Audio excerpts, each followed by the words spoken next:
What's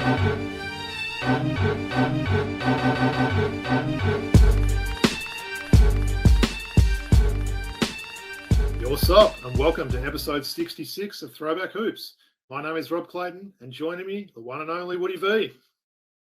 Hey, great to be here, Robbie. Battling the flu this week, but always got time to chop it up with you, my brother. Showing great commitment to come on the show this week, mate, so we love that. So I hope you're feeling better soon, mate. So, all right, got an exciting show today, but before we get into that, just a reminder where to find us. Of course, you can look out for our show each week on YouTube, and the audio is available on all podcast channels. Please make sure you like, rate, subscribe, and tell a friend. All right, Woods, well, as we do, we're going to kick off with some jerseys. I'm not surprised you're rocking a Kings jersey after that big sure. weekend, but yeah, who you got for us today? Yeah, I'll just stand up. Why don't you take the viewers through what I'm wearing? Nice.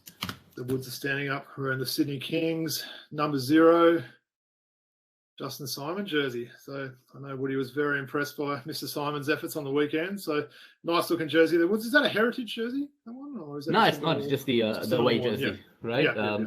I really like the white one. You know, you see the purple ones around quite often. But yeah, Justin Simon, I really like the way he came into this league in Illawarra, became Defensive Player of the Year, and left for a year to play in Germany and came back. And obviously very topical to wear his jersey today after the performance that he put in. I actually went out on Twitter and said, look, that'll be, when we look back on some of the great performance in NBL Finals history, that's one that you can point out, right? That someone made such a big impact on the defensive end. But yeah, just a little bit about Justin Simon. He is 26 years old. He went to a couple of universities. So he started off at Arizona before going to St. John's and was undrafted in the 2019 draft.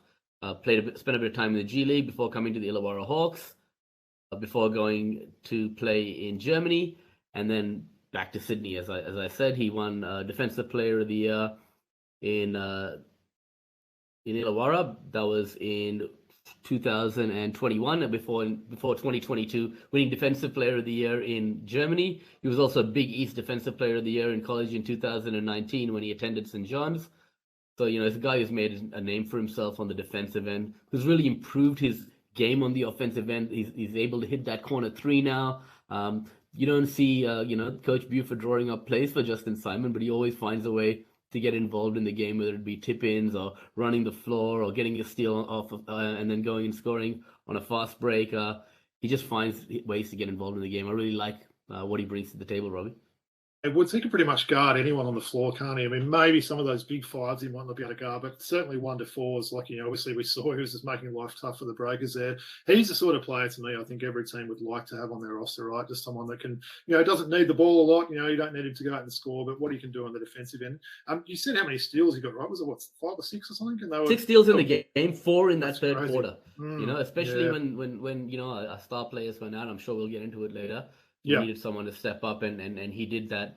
And you know, he's a very selfless person, you know, a great teammate from all reports. Everyone likes playing with him. You know, you've got that great friendship still to this day with Tyler Harvey.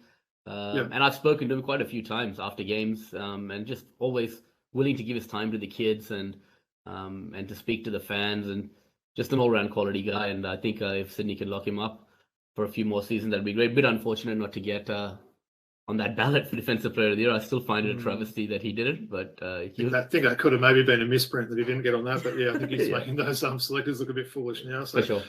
Appreciate that one, Woods. And yeah, we'll certainly talk a little bit more about this NBL final series coming up. So I'll just sort of talk about who I'm wearing today. I mentioned when I rocked the Jameson ones the other day, Woods. I'm surprised it took this long. Well, I'm equally surprised with this guy because you know how much I love this guy, right? He's probably all time a top 10 favourite player for me all time. So that's how much I like this guy. So I'm talking about none other than Mr. Paul Millsap. So you can see hanging up there, I'm showing the Denver Nuggets blue Nike jersey. Thought I'd keep it a bit different this week. I think I've got at least 5 Millsap Hawks jerseys, but I thought I'd show a couple of the other teams that he played for. So as I mentioned, there's his Nuggets one, so a more recent one, but I'm wearing one from his from the team that he started with. I'll just show up and stand up and show you that one now. So Robbie's wearing the white Paul Millsap number 24 jersey. As Robbie said, one of his all-time favorites. And I actually got a chance to watch him live. I don't know if you remember 10 years ago when I was at my honeymoon in LA and he threw a massive dunk down at Staples Center, and you texted me going, "Did you see that Millsap dunk?" And I was actually at the game at the time, so I don't know if you remember Nice. That. You know, I always have a soft spot for these number 24s as well, Woods, given that's the number I've always worn. So, yeah, a little bit about Millsap there. So, obviously, the one I'm wearing is his Utah Jazz white Adidas jersey. So, Millsap has played, I'll get a little bit more into that soon, 16 seasons in the NBA after getting drafted by Utah at pick 47 in the 2006 draft out of Louisiana Tech. So an absolute steal as a second-round pick there. He's played with Utah, Atlanta, Denver, Brooklyn, and Philly. Pretty good accolades as well, Wood. So four-time All-Star, as well as making an all-defensive second team and an all-rookie second team. Certainly his best years were as a Hawk. He's now 38 years old, has made close to $200 million in his career, so it's been a pretty successful one there. Interestingly enough, the only time in his career he was traded was actually in that Harden and Ben Simmons trade with Philly there. So that's the only time he's actually been traded. So currently remains a free agent. Hasn't played a game this season after finishing with Philly last year. So look, 38 years old, very likely to retire now. I'd say someone would have picked him up if they hadn't already. But, yeah, just a great career from Paul Millsap there, someone I really enjoyed watching. You know damn straight I've got a bobblehead of him, Wood. So I thought I'd keep the mix to the theme, the teams going there. So I've got his nice Hawks jersey there. So, of course, he's rocking the number 4 when he's with the Hawks. I think Kent Bazemore might have been holding that number 24 jersey when Millsap first got there. I could be wrong there. Could also be right there. But, yeah, definitely someone that I really like there. And, look, it's probably a shame he didn't sort of get another gig this year. I think he maybe could have been useful, but he did slow down a lot, didn't he? What was your memories on Millsap there, Woods? Look, funnily enough, I remember him most fondly in those Utah years, right? I know he came and played for Atlanta Hawks and did some great things there, but just as a rookie and as a sophomore, just coming up, and just making a name for himself, he was just creeping up there, and people started talking about him a little bit more, till he went into that all-star territory, right? From a role player in his first couple of years, he made that ascension very quickly. So I remember that fondly, right? We talk about that Mitch Richmond test for players making the Hall of Fame. He's going to be right on that cusp, isn't he? 4-time All-Star, as I said, defensive team, all-rookie second team there. So interesting to see whether he maybe gets in. He sort of, I guess, could be a little bit borderline, I guess, but those 4 All-Star games have got to count for something, right?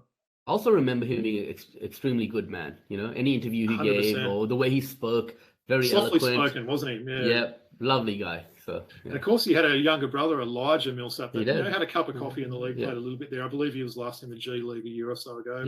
But, so showing a bit of love to Mr. Paul Millsap there. So. All right, Woods. Well, we've got a bit to talk about this week, right? So why don't we get into it with a little bit of quick hits? Sure thing, man. Look, we'll start off with something that I know you're pretty keen to talk about there. So that's, of course, the news this week that Sydney Kings are losing their best player. So, look, talk to me a little bit about that deal that Xavier Cooks got to play with the Washington Wizards commencing next season, and how pleased for him are you?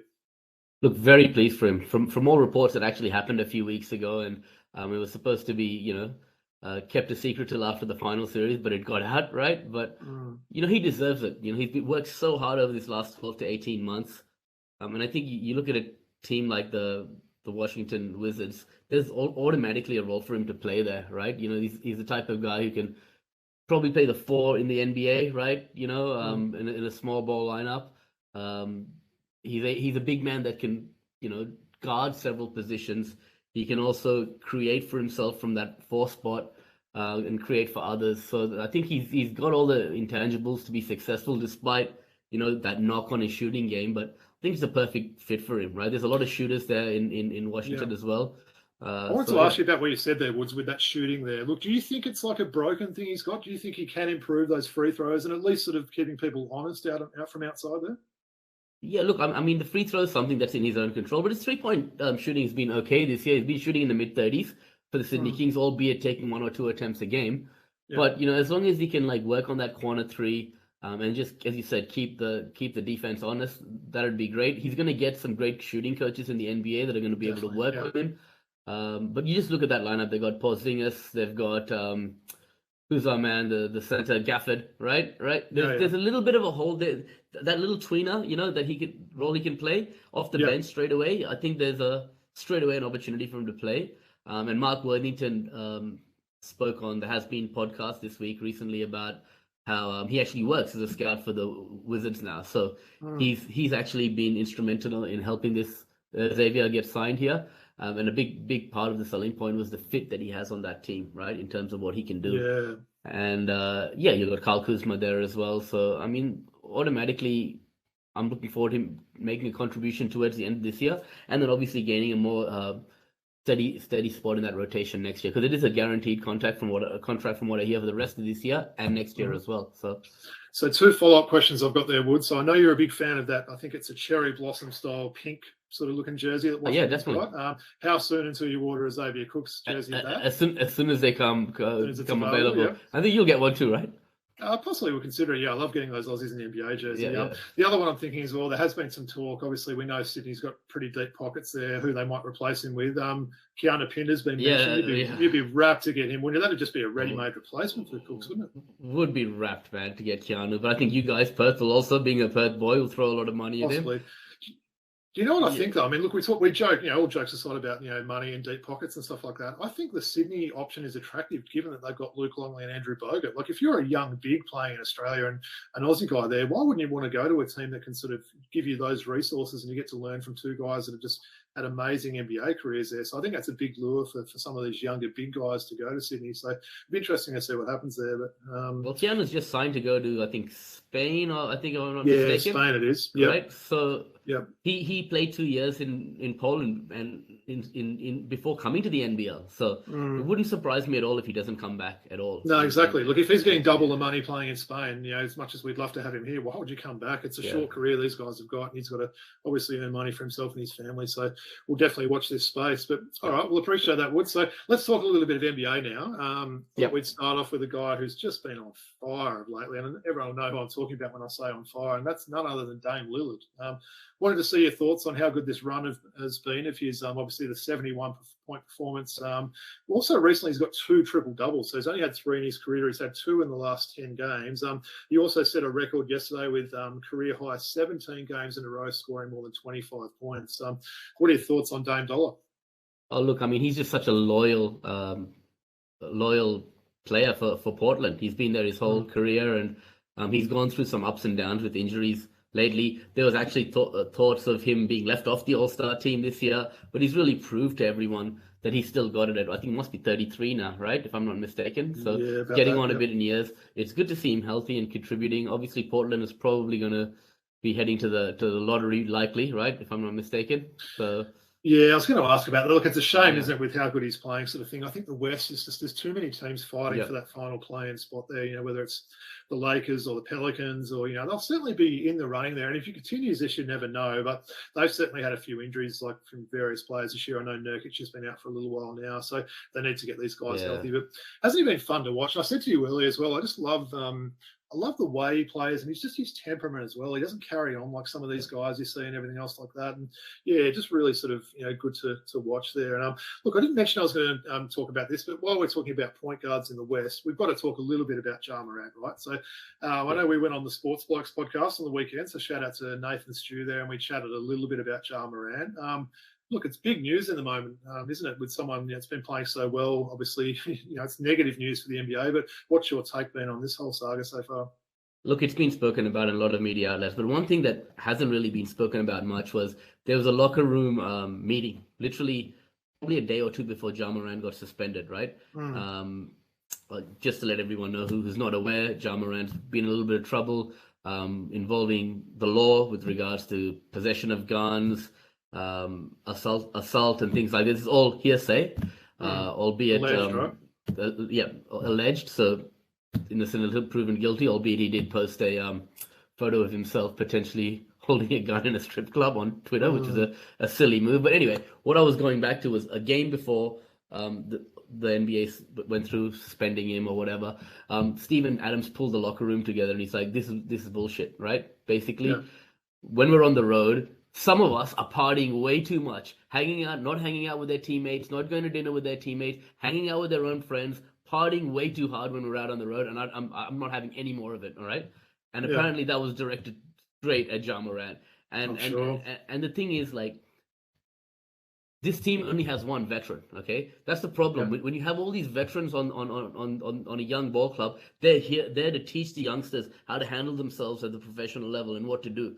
Very young team, Memphis, and Steven Adams is really that only veteran there. So I think having a few of those vets at the end of your bench to help out those younger guys, it can't be understated how important that is, because that's something that Memphis missed the trick with this year, and that could have cost them a little bit, with what Ja Morant's doing, right? Yeah, I mean, they lost today against the Lakers. I should say, the time we're recording, it's Wednesday, the 8th of March. So, look, personally, I think he's got to decide which path he wants to go. Does he want to be Tupac Shakur and sort of, live the thug lifestyle? Or does he want to actually be an NBA player, have a positive influence on, people and do everything like that? So, a little bit disappointing.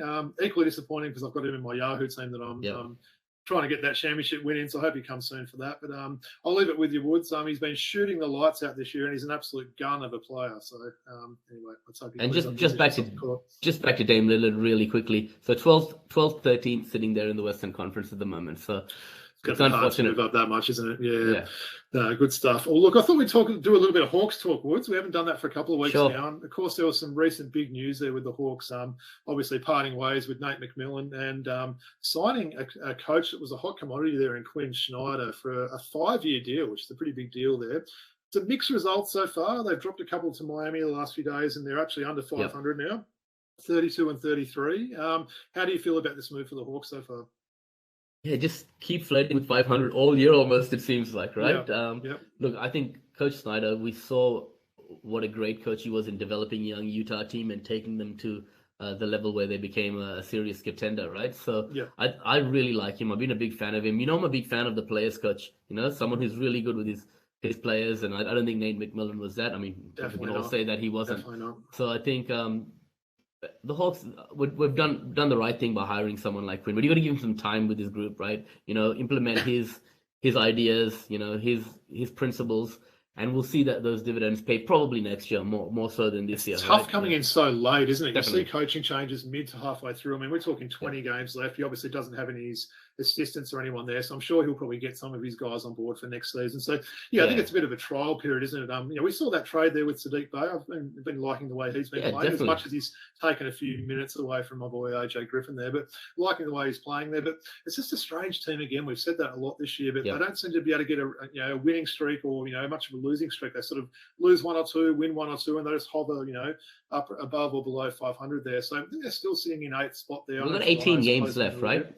18 games left. Now, so if we can win 10, 12 of those games, and then maybe a chance to push up to the 6th spot, it's possible. I've thought that so many times this year, and you keep seeing Miami above them. Like, can they catch Miami? Well, we just lost it, home and away, sort of 2 games to Miami there.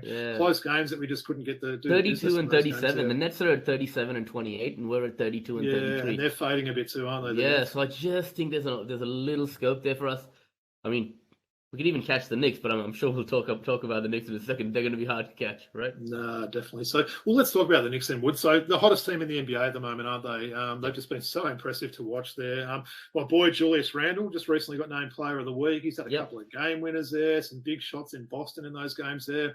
I know you've been enjoying this streak that they've got there. Tell us a little bit about what they're doing there.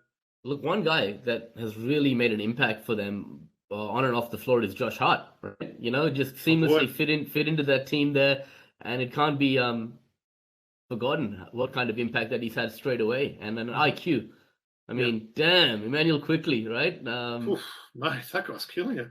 Isn't he a legit 6th man of the year contender now? Oh, man, he could be. I mean, what did he have? 38 the other night. I think Brunson was out for a little while, right? And he came and started that game, right? So, yep.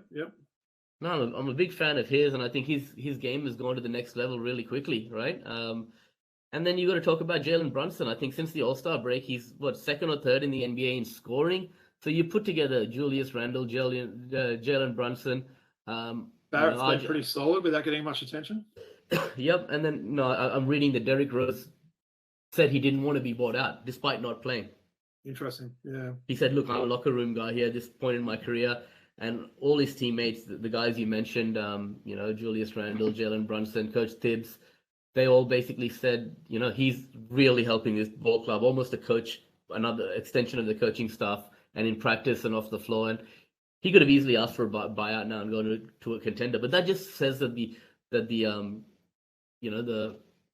the way things are in that locker room is nice. There's camaraderie there, right? We haven't said that a lot about the Knicks in recent years, have we? And look, it's always good for the NBA when the Knicks are, that Madison Square Garden's rocking and the Knicks are sort of creating positive press. So, yeah, I've been enjoying this run. They've certainly got some guys on that team that I like there. So, and when they didn't, they missed out on that trade for Donovan Mitchell, right? I thought, damn, okay, they missed out on one here. And they got Jalen Brunson. And I honestly thought after last year, Coach Tibbs, RJ Barrett, Julius Randle, maybe both of them would all be gone by now.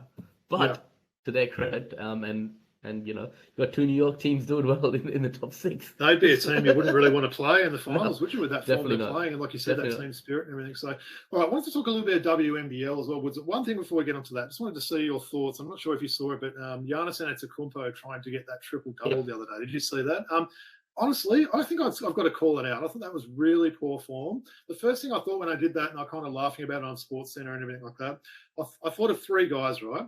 I thought if Trae Young did that, if Russell Westbrook did that, or if someone like James Harden or LeBron did that, they would be vilified in the media. There'd be talk about it for days. Giannis did it. Everyone kind of laughed it off. That was pretty poor form, I thought. What was your take on that? I thought of Ricky Davis straight away, man. Hey, same here. At least he showed it on the wrong team's rim, right? And actually, because apparently just chucking against the backboard's not going to get that stupid, man. That is really like, I mean, it's selfish, right? That was a weird thing to do.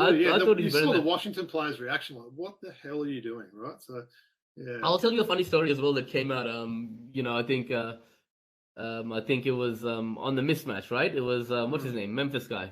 Just having a blank now. Kevin O'Connor's mate. Chris Vernon. Chris Vernon said, Verno said, I'm good friends with Tony Allen, right? And Tony Allen said when he first came into the NBA, Ricky Davis was like, come over to my house. And he didn't know many people. So he went over to Ricky Davis' house. And there's boxes of things. He's like, what are you doing? You moving or something? He's like, nah, man. They're all-star ballots. Every time my boys come over, I try to get them to vote for me so I'll get into the all-star game. So, that's Ricky Davis for you, man. So. Good story. Yeah, definitely. No, I just thought that was a great story. I thought I'd just mention that, though. I thought that was pretty poor. And look, we should say as well, the league actually rescinded it. They sort of go back and review all the stats and took that rebound away, so he didn't actually get a triple-double. So I think justice prevailed in the end. So. All right, Woods. Well, look, I know we're both really excited for these WNBL semi-finals, right? So, as I mentioned before, it's Wednesday, the 8th of March, and they actually kick off tonight with the cross-town rival in Melbourne there. But, just wanted to sort of talk to you a little bit about that. And obviously, Townsville are on a real big run at the moment, aren't they? Certainly seem like they're the team to beat to me. But just wanted to get your 2 tips in the semi-finals. So, as I mentioned, the Melbourne crosstown rival with Southside playing Melbourne. And then the other series, 1 versus 4, which starts on Thursday with Townsville taking on Perth. So, what are your tips and thoughts for those 2 series? Well, I think Townsville, let's start there, right? What's it, 12 in a row they've won, if I'm not mistaken? Yeah, just on fire, right? I mean, we were talking maybe a month ago last time we did a decent WNBL wrap, and they were sort of around 3rd or 4th then. We were sort of hopeful they'd make it, but geez, they've just got crazy, haven't they?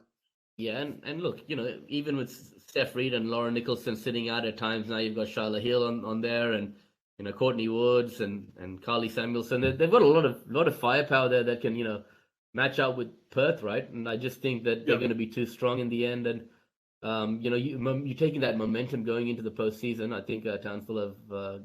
I can't believe they made it. When we did our predictions, as you said, we probably had them just outside the top 4 or maybe coming 4th, right? I think maybe just sneaking into 4th, didn't we? And we probably didn't have Perth there, in all honesty, did we? I think we're both probably surprised that Bendigo didn't make it. Bendigo, especially, We said the 3 Melbourne teams and probably Townsville sneak in there, right? Yeah. We saw their coach, Shannon Seaborn, got named Coach of the Year as well. You hear the girls talk about him. They actually love him as a coach, don't they? So I've heard nothing but positive sort of things that people say about him, how much he's helped their development and everything. So a shout out to Shannon there.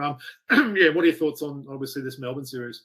Yeah, look, I mean, the Boomers obviously have brought back a lot of their core from last year. There's a few replacements, but the Southside Flyers have, even though they've lost Lauren Jackson, they've still stayed afloat after that. And Maddie Rocky and Sarah Blixars and those guys, they'll need to just keep doing what they've been doing. And it's a tough one to call. Obviously, I think the Boomers might just take it, but.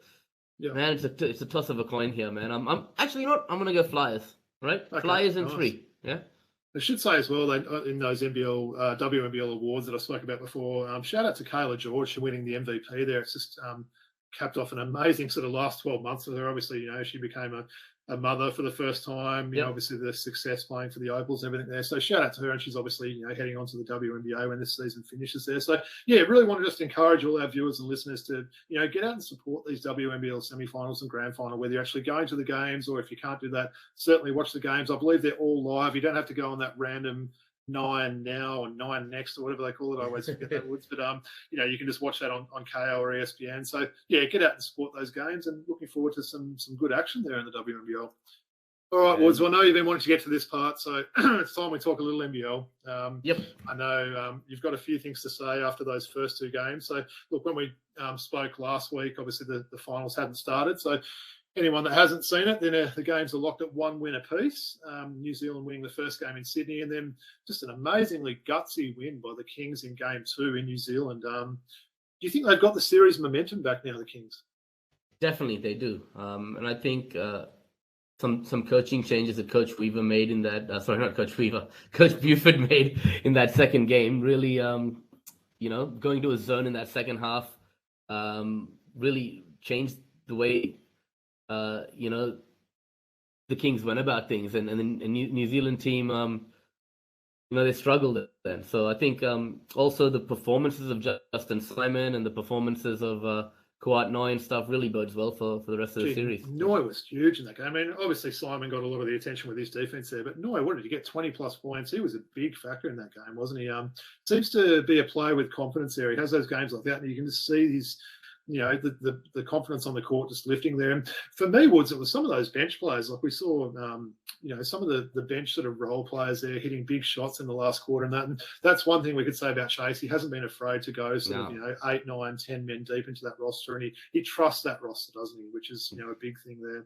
And as I said, when Walton and Cooks went down, he straight away went to a zone. And that really shut down New Zealand. I think they were on 41 points after 3 quarters in that second. Crazy, right? And I think he's worked out a strategy. From what I'm hearing as well, let me just bring this up here. I just got a little bit of note here. So it looks like Xavier Cooks is declaring himself fit to play Game 3. Liam has said surely he can't be 100% fit, but he talks about that corky that happened to Bryce Cotton a few years ago, as you recall, right? And he compares it to that. We'll have to wait and see how it plays out Friday night. While Cooks has declared himself as fit to play, no such news has been declared on Walton Jr. So Cooks seems to think that Walton Jr. will be good to go, but there's nothing that's come out, definitively that he's going to play. But is that the cramp from game 1, or is there something else? It seems must be a bloody bad cramp. If it's just the cramp from game 1, then I wouldn't think that it would be making him sit out most of that second game, right? Something else, so right? I think they're sweeping it under the rug a little bit, just to bit of. But really happy with the way after the way we performed in front of a huge home crowd in game 1, which was substandard. The changes we made were terrific. It was a bit of a risk to actually sit Cooks out. He apparently could have played if they really wanted him to in that second game, but they kind of took a cautious approach and said, if we're leading, then we'll just keep him out of the game and make sure that he's fine for the next game, and it paid off.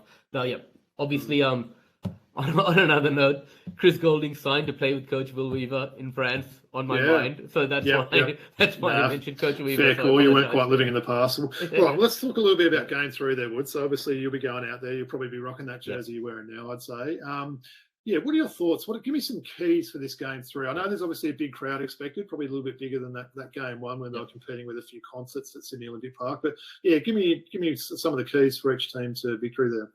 Yeah, Isaiah Liafa, I think, right? He needs to step up a little bit more. I mean, he's had his moments during this series. That's one for New Zealand. Ryan Rupert, despite having a great season, he's almost become, a surplus of their needs. Has he played in these first 2 games, Woods? I'm not sure. I haven't noticed him out there. I think he played only 9 or 10 minutes in that last game, right? He did have more of an impact in game 1. I know you have thoughts about Barry Brown Jr. moving in that starting lineup, but I have a feeling that Coach will just stick. Coach Mayo will stick with them. Well, before you go on to Sydney Woods, I agree with the ones you said. We're talking New Zealand there. For me, Derek Pardon, I think he's been pretty quiet in these first two games there. I think, a few people have said probably Jordan Hunter's out, maybe potentially outplayed him in these first two games. So he's someone that needs to get going. I think he only had 5 or 6 shot attempts in that game too there. We know his defense and rebounding are going to be always up there, but I think they need to get a little bit more offensively from him. But, I agree with Lee Arthur. And obviously, we expect BMW to probably bounce back, and repeat his first game efforts. But, what about the Kings? What do you think the keys to victory for them are?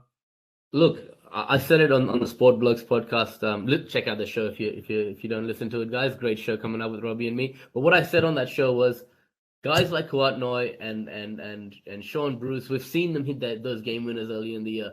We've seen Coach Buford go deep into his rotations and play these guys at different times when injuries. We were hit with injuries. So when this moment came, they were ready to step up, and we're going to need more of that from them. From our role players in Game 3, especially with a question mark over Xavier Cooks and Derek Walton's fitness. And I think in front of a home crowd, that's when they've got an opportunity to thrive. So I expect DJ Vasiljevic to continue the good form that he's had so far in this series.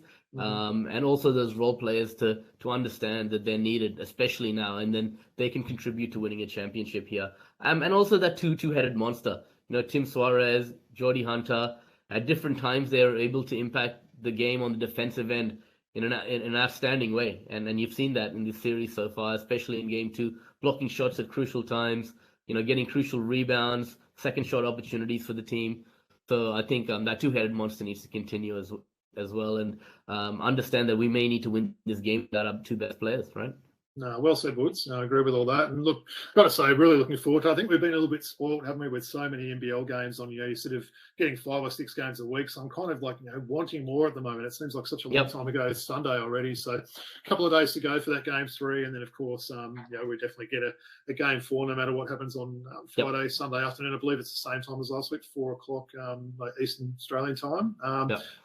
Hope it goes to Game 5. I've got to say, it'll be interesting to see which team sort of, keeps the home court advantage. It's a big game, Game 3, isn't it? I mean, say New Zealand is to steal this one again in Sydney Woods. If they're going back 2-1 with a chance to close it out, that'll be huge for them, right? So I think that would sort of put the pressure on there. But, equally so, if Sydney, were to steal this one, well, not steal it, but if they were to win this Game 3 and go back there, you wonder whether New Zealand would kind of tighten up a little bit there in front of that big sort of home crowd there. So bring on Game 3. Looking forward to that. And just before we sort of get on to the next bit as well, Woods should say the NBL 1 East starts this weekend. So I believe it's the first of the NBL 1 competitions around Australia that actually starts this week. So really looking forward for that. I went out and watched the Hills Hornets practice game last week. Their first home games in a fortnight. So looking forward for the commentary to start there. But like we always say, support your local team there. Watch the games through the NBL 1 website. And I think all the different conferences this year are going to be bigger and better, and really looking forward to it. So, all right. So back by popular demand, right, Woods? I know we haven't done it for a little while now, but I believe you might have a bit of a classic pack this week. So this is one we haven't ever done before. Mailman's delivered, right? You've got some packs. Yeah, the 1990 Fleer. Wow. I actually have never opened one of these on the show before, so really excited about it. 33-year-old pack of basketball cards. That's pretty impressive, Woods. I remember how cool these were as well. All right. Now he's a commentator, and he has one of the greatest Jerry curls. Oh, it's got to be Michael Cage. The left-handed. I think left-handed, wasn't he? Yeah, he was a lefty, Michael Cage. Wow, I do remember this set now. Yeah, it's definitely going back a little bit. Show me the back of those, Woods. How are they looking? When was the last time someone looked like him in the NBA? Show us the front of that card again. When was the last time someone was rocking a Jerry curl in the NBA? Probably about that time, right? I'll tell you who he reminds me of. Jerome. Coming to America? Jerome from Snowfall. He does a little bit, actually. Shout out to Snowfall. Yeah, shout out to Snowfall. The 70s or something. Yeah, you're right with that one. 80s? Yeah, it's in the 80s. Snowfall, yeah. Okay. Minnesota Timberwolves guard. He was on their expansion team. He came over from LA. Was a scoring machine, man. Anthony Peeler? No, I'm talking about right-handed guard who played at Detroit, LA before going bonkers in his first season at Minnesota, averaging 23.2 points per game. Number 19. Oh, Tony Campbell. Tony Campbell. Yeah, wow. The number gave it away. Looks a bit like Stephen A. Smith in that picture. Number 19 is a pretty random one, so I certainly remember that one. Yeah, he was a funny sort of player, Tony Campbell. He could certainly fill it up at times. Absolute legend of the game. Struggled with some drug problems. You know, he's part of that the issue with cocaine in the 70s and 80s. Number 6 had an outstanding career with the Phoenix Suns before moving to Denver. Always a flat out point scorer. Number 6, he's a guard. Sometimes played the forward position. He turned his life around after the problems he had and had a very, very successful NBA career. I'm talking about. Blanking on this guy. Walter Davis. Oh, Walter Davis, of course. Yep. No, I needed to think back a little bit further there. Loving that uniform there. Yep. No, he was a good, solid player, Walter Davis. Okay, we have got quintessential white guy, number 43 forward from the San Antonio Spurs. Okay. Jack Sigma? No. He in the 88-89 season, he actually averaged 13.7 points per game. He edged out David Robinson as the best field goal percentage in 89-90 season. He came off the bench to give the San Antonio front line some rest. After leaving Penn State in 81, he played his first 3 seasons of ball overseas.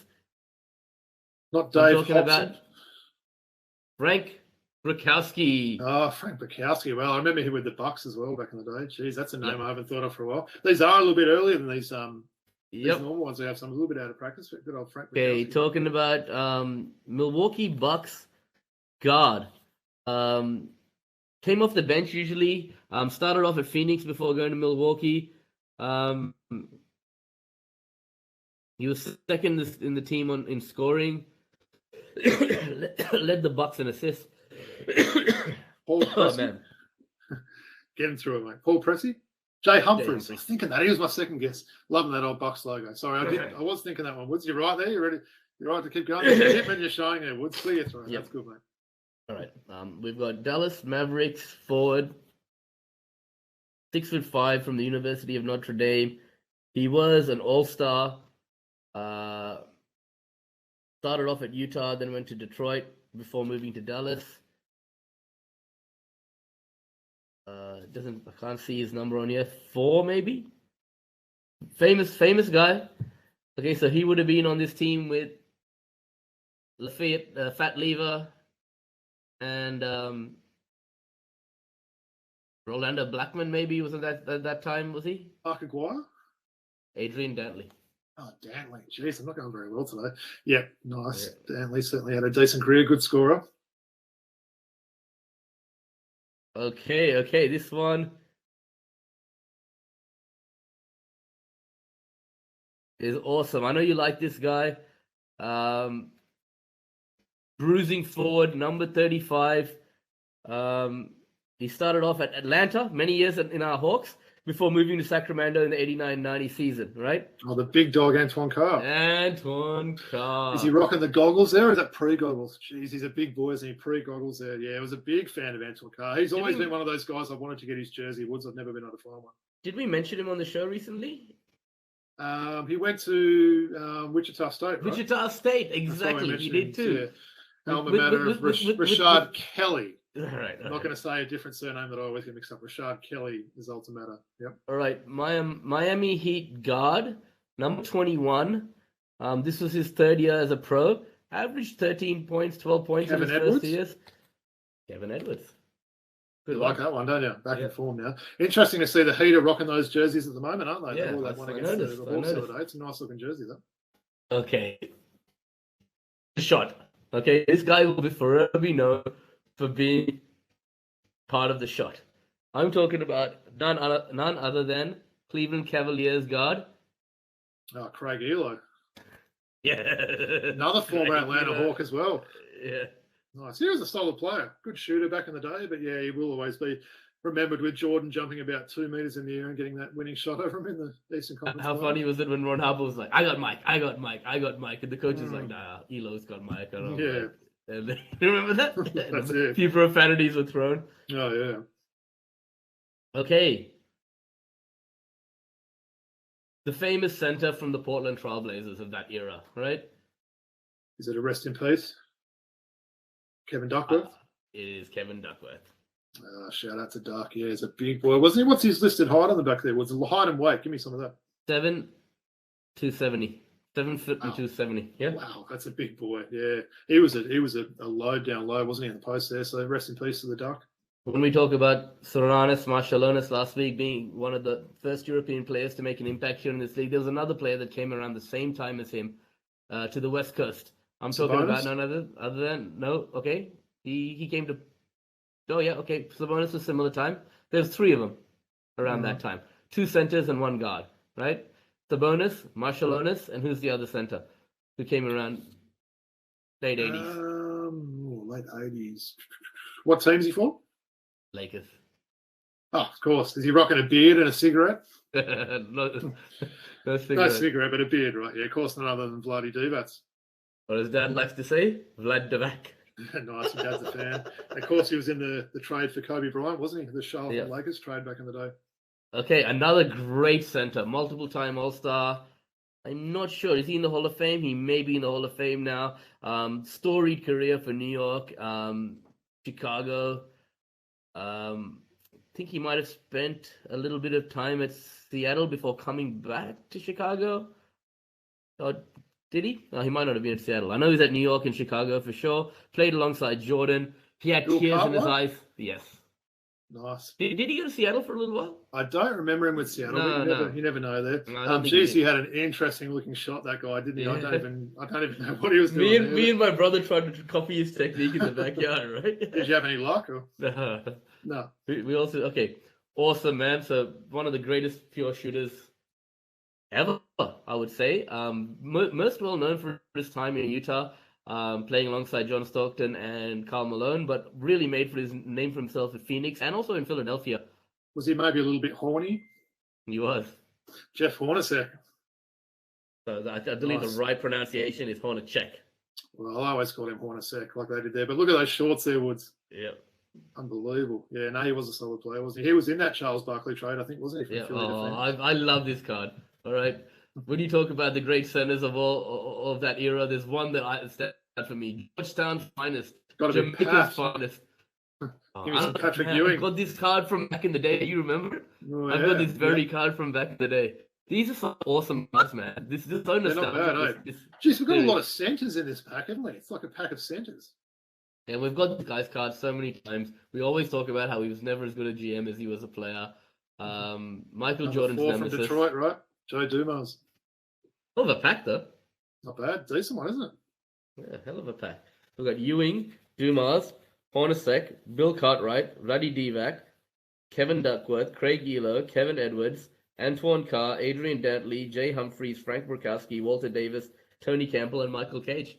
So what? No real no-names there. You know, we've sort of occasionally pulled like, who the heck's that guy? All of them, we've sort of got a bit of a story to tell and everything like that. So I'm glad I picked it up at the end there. I started off a bit slow, but good stuff, Woods. I enjoyed the retro flair pack there. So, well, look, firstly, thanks for getting through the show today, Woods. I know you're obviously not feeling great. You're probably going to rest up and maybe lay in bed and watch some of that WNBL tonight. But I will. Yeah. Just wanted to really thank everyone for tuning in for another show. Also wanted to thank everyone for all the support and feedback we had for last week's show with Brian Brownfield for St Mary's. Got a lot of people that sort of seem to enjoy that one, so appreciate that. Just a reminder where you can find us, of course, on YouTube, obviously on Twitter we're at Throwback Hoops, Instagram we're throwback.hoops, and of course our email address is throwbackhoopspodcast@gmail.com. What about yourself, Woods?